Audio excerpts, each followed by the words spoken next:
आज सांगलीमध्ये भारतीय जनता पार्टीचा संवाद मेळावा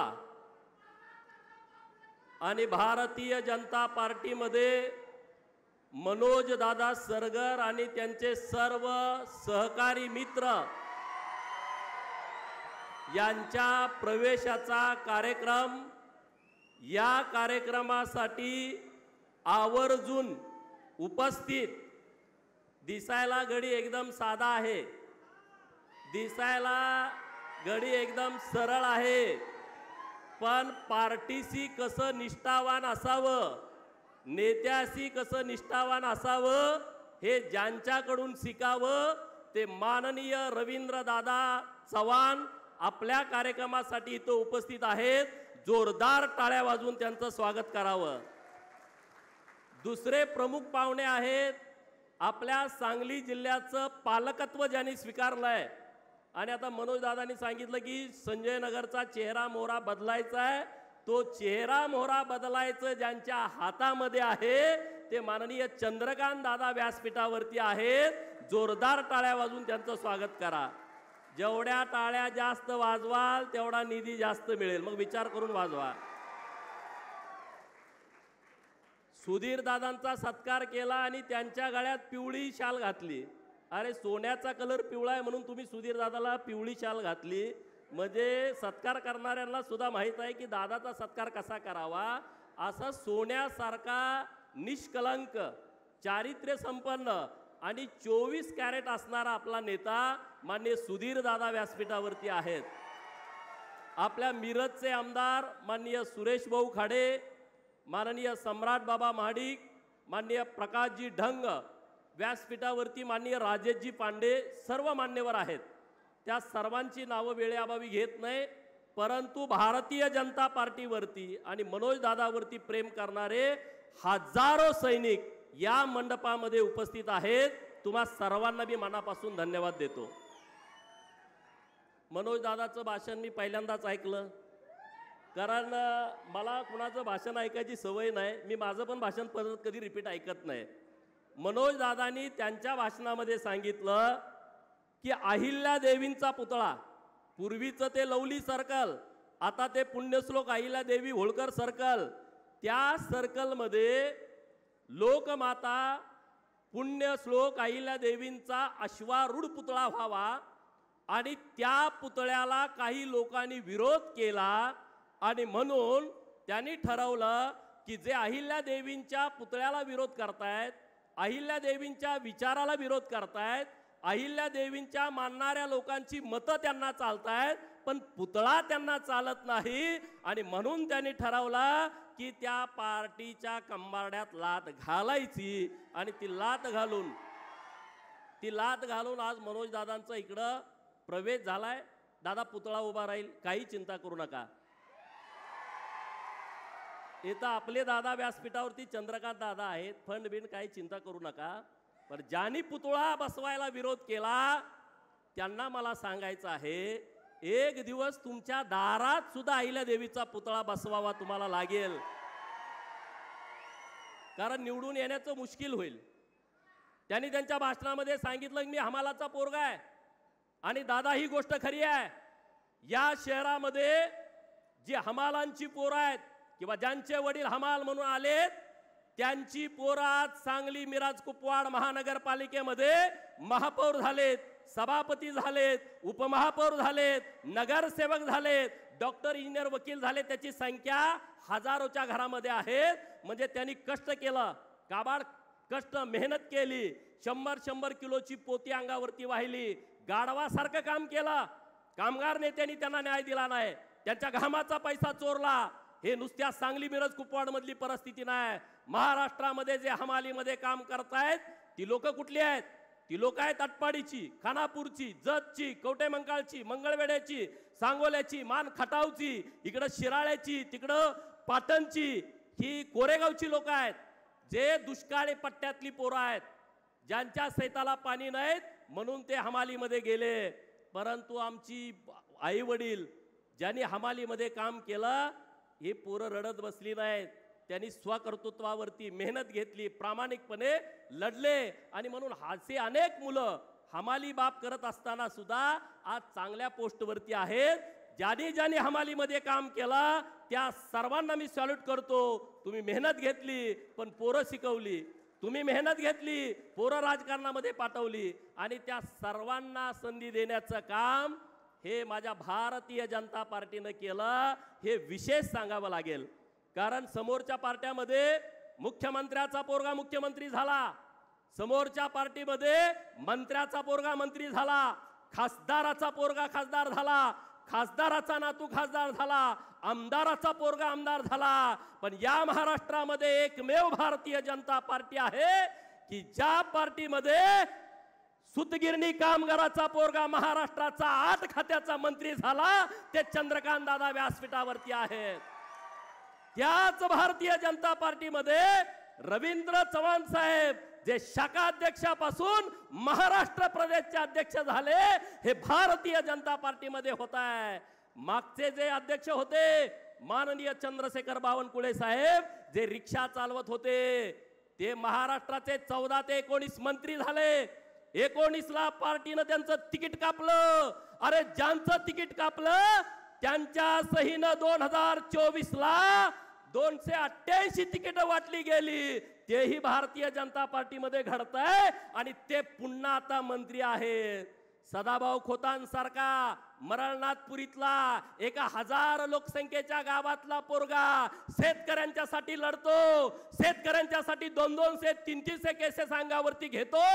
परंतु भारतीय जनता पार्टीच्या सहकारानं विधान परिषदेचा आमदार आणि महाराष्ट्राचा मंत्री होतो.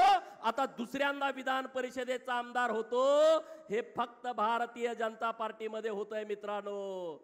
आणि माझ्यासारखं जर तुम्हाला उदाहरण माहित आहे, पडळकरवाडी 700 मताचं गाव आहे. त्या 700 मताच्या गावातला पोरगा ज्याची शिफारस करायला कुणी मिळणार नाही, अशी शिफारस न करायला मिळणारा पोरगा महाराष्ट्राच्या विधान परिषदेचा सदस्य होतो आणि परत जतमध्ये तिकीट देऊन भारतीय जनता पार्टी माझ्यासारख्या कार्यकर्त्याला आमदार करते. याचा सरळ अर्थ असा आहे की या महाराष्ट्रामध्ये कार्यकर्त्यांचा विचार करणारी, कार्यकर्त्यांच्या पाठीमागं लोकांचं पाठबळ असल्याच्या नंतर त्यांना सन्मानाची खुर्ची देणारी, सन्मान देणारी, मान देणारी आणि काम करण्याची संधी देणारी एकमेव पार्टी आहे. त्या पार्टीचं नाव भारतीय जनता पार्टी आहे. त्यामुळे मनोज दादा, तुम्ही चिंता करू नका. तुम्ही जरी नाही मागितलं तर ही देणारी पार्टी आहे. अमर साबळे साहेब आपले आहेत बारामतीचे. चंद्रकांत दादा आणि रावसाहेब दानवे पाटील साहेब तेव्हा नेतृत्व करत होते. रात्री 2ला त्यांना फोन करून उठवलं, उठा उठा उठा, उद्या सकाळी तुमचा राज्यसभेला अर्ज भरायचा आहे. मागणी नव्हती. त्यामुळे तुम्ही चिंता करू नका. जुने आणि नवे, जुन्यांचा स्वाभिमान राखून नव्यांचा सन्मान करणार भारतीय जनता पार्टी. कुणी कसली चिंता करण्याची आवश्यकता नाही. अजिबात चिंतेत तुम्ही राहू नका. सुधीर दादांसारखा खमका नेता इथं आहे. शेखर भाऊ इथं व्यासपीठावरती आहेत, मकरंद भाऊ आहेत. तिघांची चालणी आहे. चिंता करू नका. सुधीर भाऊकडून कोण सुटला, शेखर भाऊ करतील. त्यांच्याकडून सुटला, मकरंद भाऊ करतील. मकरंद भाऊकडून सुटला तर चंद्रकांत दादा पालकमंत्री आहेत ना तुम्हाला. तुम्ही अजिबात चिंता करण्याचं कारण नाही. कार्यकर्त्याला व्यवस्थितपणे सन्मान देणारे नेते आपल्या व्यासपीठावरती आहेत आणि म्हणून तुम्ही चिंता करू नका. देवाभाऊंसारखं एक खमक नेतृत्व महाराष्ट्राला मिळालं आहे. देवाभाऊ हा महाराष्ट्राला मिळालेला कोहिनूर हिरा आहे आणि तो बहुजनांच्या पोरांनी जपला पाहिजे. हे सगळ्या पोरांनी लक्षात ठेवा. बहुजनांच्या पोरांनो, तुमच्या हिताचे निर्णय घेणारा नेता म्हणजे देवाभाऊ आहे. ही काळ्या दगडावरची पांढरी रेग आहे. दुसरा तुमच्या बाजूने कोणी आतापर्यंत जेवढे निर्णय घेतलेत तेवढे निर्णय कधीच कुणी घेतलेले नाहीत. 1-2 गोष्टीवरती मला बोलायचं आणि थांबायचं आहे. आता 75 वर्षाच्या अट्टीवरती काही लोक, वयाच्या अट्टीवरती काही लोक बोलतायत, परंतु जे बोलतायत ते मल्लिकार्जुन खरगे यांचा मागच्या 2-3 महिन्यापूर्वी 83वा वाढदिवस झालाय की ते म्हणतायत की 75 वर्षावरती कुणीतरी थांबलं पाहिजे. दुसरे नेते मागच्या 2 दिवसापूर्वी बोलले, त्यांचा 12 डिसेंबर 2024ला 84वा वाढदिवस झालाय. ते म्हणते की 75ला थांबलं पाहिजे. अरे आमची पार्टी सक्षम आहे, आमचे नेता सक्षम आहे. आज भारतामध्ये भारतीय जनता पार्टीचा दबदबा आहे. भारतीय जनता पार्टीचा विचार भारतामध्ये वाढतोय, महाराष्ट्रामध्ये वाढतोय, सांगलीमध्ये वाढतोय आणि जगामध्ये भारताचा दबदबा वाढतोय. याचा अभिमान आपल्या सर्वांना असला पाहिजे की भारत आज मुख्य भूमिकेमध्ये जगाच्या बाजारपेठेमध्ये चाललाय. गेल्या 4-5 दिवसापासून तुम्ही टीव्हीवरती सगळे बघताय घडामोडी काय चाललेत. तिकडं अमेरिका म्हणते की आम्ही टॅरिफ लावणार भारताला 50%चा.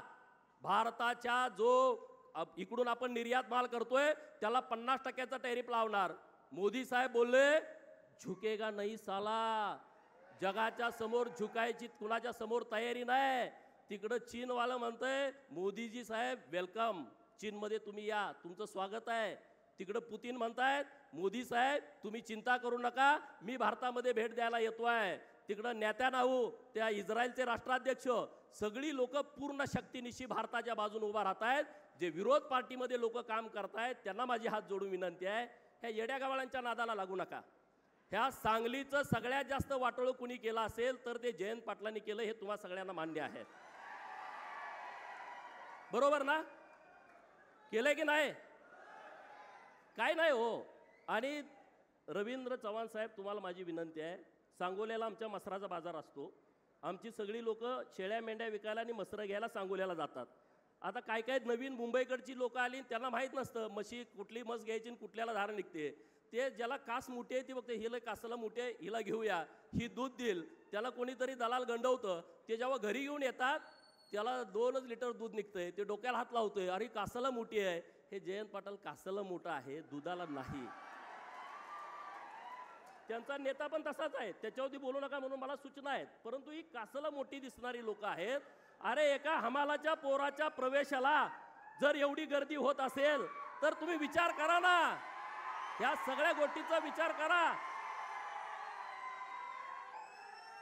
आणि त्यामुळं या महानगरपालिकेच्या निवडणुकीच्या नंतर, सांगली जिल्हा परिषद आणि पंचायत समितीच्या निवडणुकीच्या नंतर कुणाची किती ताकद आहे हे तुम्हाला कळणार आहे. त्यामुळं पुढच्यांना जरा आजमावा, त्यांची काय परिस्थिती आहे त्यांना कळल की त्यांच्या पायाखालची सगळी वाळू पूर्णपणे सरकलेली आहे. आता हा पूर्ण जो एरिया आहे दादा, हे सगळे गावाकडची आलेली लोकांची संख्या जास्त आहे. संजय नगर असेल, अभयनगर, यशवंत नगर, अहिल्यानगर, काकानगर, तिकडं दत्तनगर, पंसिलनगर, लक्ष्मीनगर, इकडचे जे सगळे नवीन वसाहती वांडलेसवाडी असेल, तिकडं चिंतामणी नगर असेल, कलानगर असेल, पलीकडचा 100 फुटीकडचा भाग असेल, हे सगळे बाहेरून आलेली लोक आहेत.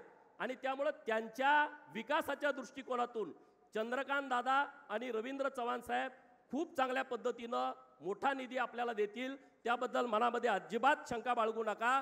परंतु भारतीय जनता पार्टीमध्ये येण्याचा जो तुम्ही निर्णय घेतलाय तो अत्यंत चांगला निर्णय आहे.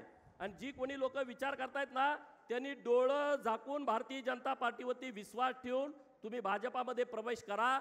माझा जसा सन्मान झालाय तसा तुमचा सगळ्यांचा सन्मान होईल. सगळेच आमदार होणार नाही, पण सरपंच, पंचायत समिती, जिल्हा परिषद सभापती, झडपीचे अध्यक्ष ही पदं तुमची वाट बघतायत, नगरसेवक ही पदं तुमची वाट बघतायत. नक्की तुम्हाला योग्य सन्मान मिळेल एवढंच या निमित्तानं बोलतो. रवींद्र चव्हाण साहेबांचा अध्यक्ष झाल्यानंतरचा हा पहिला दौरा आहे आणि तुमच्या दौऱ्यामुळं सांगली, मिरज, कुपवाड शहरामध्ये एक उत्साहाचं वातावरण तयार झालेलं आहे. उद्याच निवडणूक आहे की काय असं चंद्रकांत दादा आणि रवींद्र चव्हाण साहेबांच्या आजच्या दौऱ्यामुळे झालेलं आहे. परंतु निवडणुका अजून 2-4 महिने पुढे आहेत.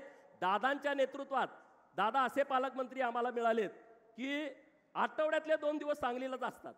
म्हणजे आम्ही कमी आणि दादा जास्त वेळा सांगलीमध्ये असतात आणि सगळ्या कार्यकर्त्यांचं ऐकून घेतात, सगळ्या कार्यकर्त्यांशी चर्चा करतात.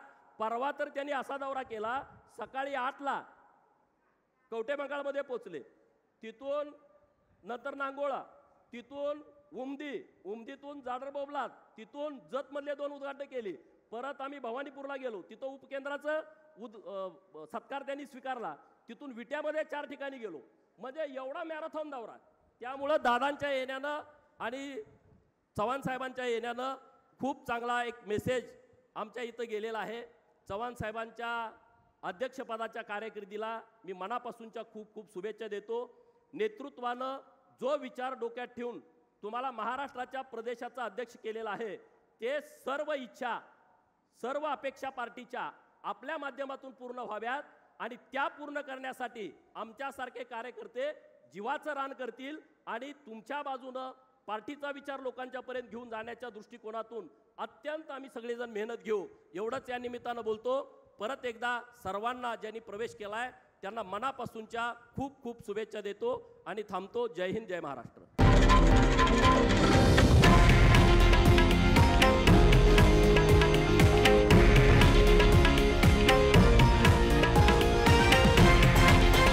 हे आहे देशातील नंबर 1 न्यूज नेटवर्क आणि आपण पाहत आहात TV9 मराठी, एकमेव।